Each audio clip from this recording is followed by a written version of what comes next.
আপনি কি জানেন হযরত মুহাম্মদ সাল্লাল্লাহু আলাইহি ওয়াসাল্লামের বক্ষ বিদারণ বা সিনাচাক কিভাবে ঘটেছিল? আপনি জানলে অবাক হবেন। তার এই বক্ষ বিদারণ বা সিনাচাক এমন এক উপায়ে ঘটেছিল।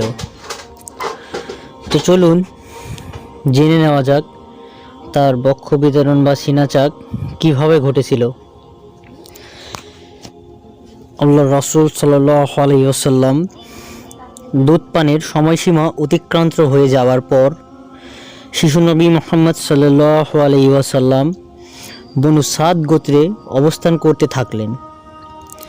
দ্বিতীয় দফায় বনু সাদ গোত্রের অবস্থানকালে জন্মের চতুর্থ কিংবা পঞ্চম বছরে তার বক্ষ বিদারণ বা সিনাচাকের ঘটনাটি ঘটে। আনাস রাদিয়াল্লাহু তাআলা আনহু হতে সহিহ মুসলিমে ঘটনাটির বিস্তারিত বিবরণ এসেছে।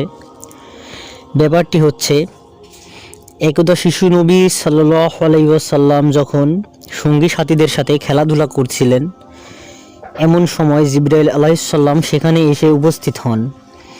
এরপর তাকে একটু দূরে নিয়ে চিৎ করে শুয়ে তার বক্ষ বিদীর্ণ করে হৃৎপিণ্ডটি বের করে আনলেন। এরপর বললেন, এটা আপনার শরীরে শয়তানের অংশ। এরপরে একটি স্বর্ণের পাত্রে জমজমের পানি দিয়ে কলবটিকে তিনি ধুয়ে দিলেন। এরপর সেটিকে তার জায়গায় রেখে আবার আগের মতো সরিয়ে মিলিয়ে দিলেন। এ সময় তার খেলার সঙ্গী দৌড়ে গিয়ে ধাত্রীমাতা বিবি হালিমাতুস সাদিয়াকে বলল, মুহাম্মদ নিহত সাল্লাল্লাহু আলাইহি ওয়াসাল্লাম।